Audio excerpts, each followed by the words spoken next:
Mənə bir qardaşımız yazır. İnan Allaha, Allah şahidim olsun ki inşallah.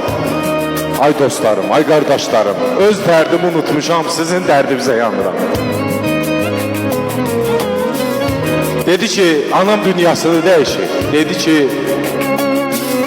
istəyirəm onun xatirəsinə bir şeir yazıb səsləndirəsən.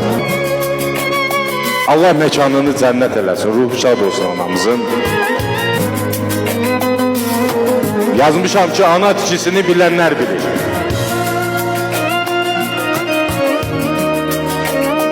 Ana itkisini bilənlər bilir, yaman çətinmiş anasız dünya.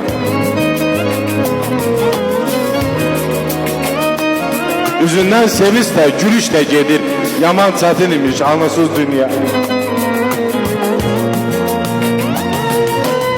Üstün açılanda olmur örtənin, üzündən, gözündən olmur öpənin, sənin üçün göz yaşı olmur tökənin, yaman çətinmiş anasız dünya.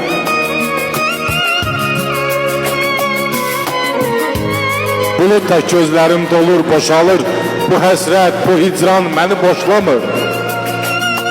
Bu körpən sənsizliyi valla xoşlamır, yaman çətinmiş anasız dünya.